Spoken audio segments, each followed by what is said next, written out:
Hello student, MS classes में आप सबका स्वागत है। आज हम लोग जो है कक्षा 9 एनसीईआरटी गणित का जो हमारा 5वां लेसन है, जो यूक्लिड की ज्यामिति का परिचय है, उसमें से जो हम लोग प्रश्न संख्या 2 करेंगे। अभी तक हम लोगों ने इसका परिचय, उदाहरण और प्रश्न संख्या 1 देख लिया है। अब हम लोग जो है इसका दूसरा प्रश्न करेंगे। आज दूसरा प्रश्न करने वाले हैं। देखिए दूसरा प्रश्न क्या लिखा है कि निम्नलिखित पदों में से प्रत्येक की परिभाषा दीजिए। क्या इनके लिए कुछ ऐसा पद है जिन्हें परिभाषित करने की आवश्यकता है?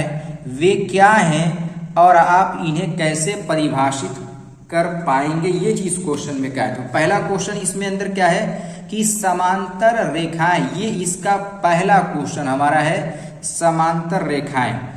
तो अब देखिए इस क्वेश्चन में समांतर रेखाओं को परिभाषित करना है।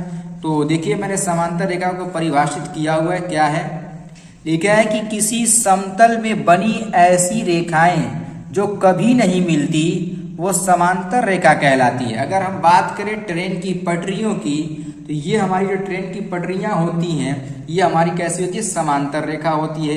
इसी तरीके से अगर बात करें जो आप कॉपी, जो लाइनिंग वाली कॉपी आती है, आप देखिए रेखा हमारी पूरी तरीके से बराबर होती है, वो समांतर रेखा कहलाती है।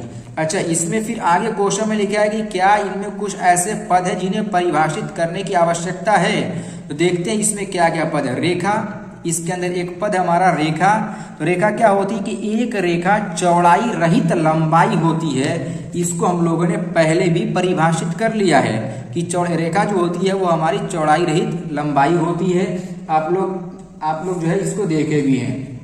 जैसे अगर बात करें यहाँ पर, जैसे ये हम देखिए यहाँ इस तरीके से अगर लाइन खींच देते तो ये क्या होता है? चौड़ाई रहित लंबाई है कि नहीं है? ये इस तरीके से हमारी रेखा हो गई। अब इसके बाद बात करें इसमें एक और पॉइंट की, वो देखिए क्या पॉइंट है। तो वो पॉइंट ये है समतल। समतल क्या चीज है? इसके अंदर देखो इसमें लिखा हुआ है कि जो समतल है वो हमारा है कि एक पृष्ठ जिसकी केवल लंबाई और चौड़ाई होती है। समतल की अगर बात करें तो ऐसा पृष्ठ जिसमें केवल लंबाई और चौड़ाई होती है। जैसे ये कागज की शीट है, इसमें ये लंबाई और इधर वाली जो हमारी इस साइड की जो ऐसे आती है वो चौड़ाई हो जाती है। ये चीज इसके अंदर हमारी होगी लंबाई और चौड़ाई। जिससे अगर बात करें इसमें देखिए ये हमारा क्या, ये लंबाई है और ये हमारे इससे क्या है? चौड़ाई है। ये चीज इसमें हो गई। अब इसके बाद इसका जो दूसरा पॉइंट का क्वेश्चन है वो देखिए क्या लिखा था। वो ये है कि लंब रेखा।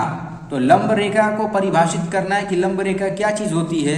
देखिए यहाँ पर लंब रेखा क्या है कि लंब रेखा वे होती हैं जो समकोण बनाती है, यानी ऐसी रेखाएं जो एक दूसरे पर 90 डिग्री का कोण बनाती है, उसको हम लोग क्या कहते हैं? लंब रेखा कहते हैं। ठीक।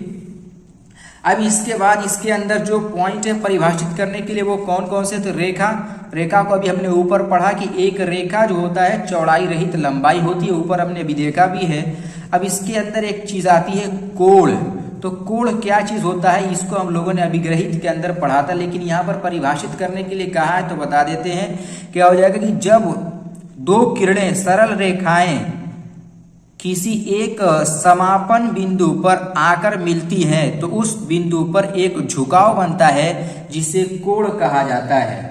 जैसे बात करें यहाँ पर देखिए एक रेखा हमारी ऐसे आई और एक रेखा इस तरीके से, तो दोनों का जो समापन यहाँ पर बिंदु प्राप्त हुआ और जो हिस्सा ये प्राप्त हुआ, यही हमारा क्या कहलाएगा? कोण कहलाएगा। इस तरीके से कोण बनता है। अब इसके बाद देखिए इसका, ये तो हमारा इसका दूसरा पॉइंट का हो गया। अब देखिए तीसरे पॉइंट में क्या लिखा था? रेखाखंड। रेखाखंड क्या चीज होता है ये देखिए यहाँ पर। तो हम जानते हैं कि रेखाखंड में देखो हमने क्या लिखा है कि दो बिंदुओं के मध्य रेखा का वह निश्चित भाग जिसका मापन किया जा सकता है रेखाखंड कहलाता है। यानी कोई भी दो बिंदु ले लिया गया। अब इन दो बिंदुओं के बीच में जो हम लोग देख रहे हैं, जिसे यहाँ पर दो बिंदु ले लिया गया। अब एक बिंदु ये है और एक बिंदु ये, जो जिसको हम लोग माप सकते हैं, जो निश्चित कर दिया गया, यानी यहाँ से लेकर के यहाँ तक जिसको मापा जा सकता है, वो क्या कहलाता है? हमारा रेखाखंड कहलाता है। अब इसमें क्या क्या आने वाला है? रेखा इसके अंदर भी है। तो वही रेखा, एक रेखा चौड़ाई रहित लंबाई होती है। अब इसमें और एक पॉइंट क्या मिलने वाला है कि बिंदु। क्वेश्चन में लिखा था कि रेखा और बिंदु दो चीज हो गया ना इसमें। अब देखो क्या क्या हमारा कि एक बिंदु वह है जिसका कोई भाग नहीं होता है। जिसे अगर कोई बिंदु बना दिया गया, यहाँ पर एक तरीके से बिंदु बना दिया, अब इसका कोई भाग नहीं है, न इसमें लंबाई है, न चौड़ाई, न ऊंचाई, कुछ भी नहीं है, बस एक पॉइंट होता है, इसमें किसी भी प्रकार का कोई भाग नहीं पाया जाता है। ये हो गया था हमारा इसमें रेखा का तीसरा पॉइंट का क्वेश्चन। अब देखिए जो चौथा पॉइंट है लिखा है कि वृत्त की त्रिज्या, यानी हम लोग को बताना है कि वृत्त की त्रिज्या क्या चीज होती है, इसको हम लोग को परिभाषित करना है। देखिए मैंने वृत्त की त्रिज्या में क्या लिखा है कि त्रिज्या किसी वृत्त के केंद्र से उसकी परिधि तक की दूरी को कहते हैं। जो त्रिज्या होती है किसी वृत्त के केंद्र से उसकी जो परिधि तक की जो दूरी होती है उसको हम लोग क्या कहेंगे, वृत्त कहेंगे। जैसे ये हमारा ये वृत्त है और ये केंद्र था, केंद्र से जो परिधि तक की दूरी होती है ये हमारी क्या कहलाती है, ये त्रिज्या कहलाती है। ये हो गया हमारा त्रिज्या।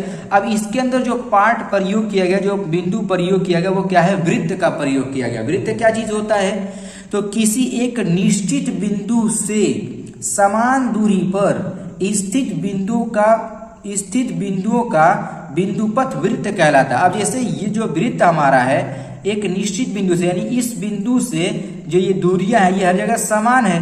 अब समान दूरी पर जो बिंदुओं का जो संग्रह कहलाएगा वो क्या कहलाएगा, वो वृत्त कहलाएगा। ये चीज इसके अंदर, जैसे ये बिंदु है तो हम जानते कोई भी रेखा बिंदु से ही बनाई गई होती है, ये भी हमारी बिंदुओं से मिलकर के बनाई गई रेखा है, ये हमारा क्या कहलाएगा, वृत्त कहलाएगा। अब इसके अंदर एक और पॉइंट रह गया, जो चौथा पॉइंट है वो क्या है, देखिए तो चौथा पॉइंट में ये लिखा हुआ है कि वर्ग क्या कहते हैं। वर्ग क्या चीज होता है ये बताना है हम लोगों को। अब देखिए वर्ग क्या चीज होता है, इस चीज को देखिए आप लोग यहाँ पर।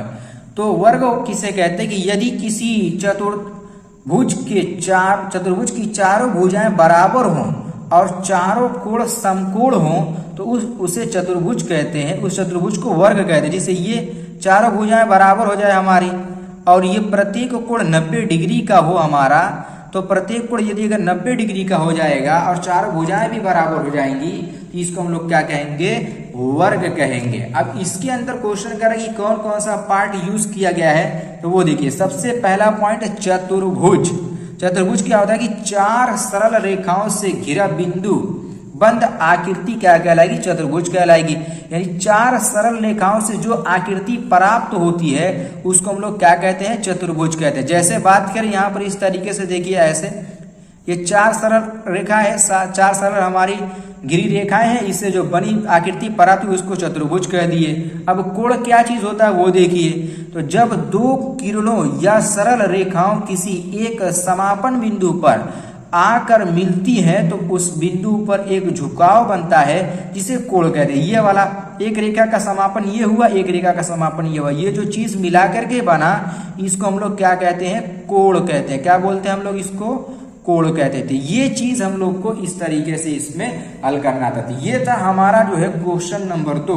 इसमें केवल और केवल लिखना था और इसको समझना था और कुछ नहीं करना है। उम्मीद है कि समझ में आ गया होगा। इसी तरीके से बने रहिए और अगले क्वेश्चन को भी आप लोग देखिएगा।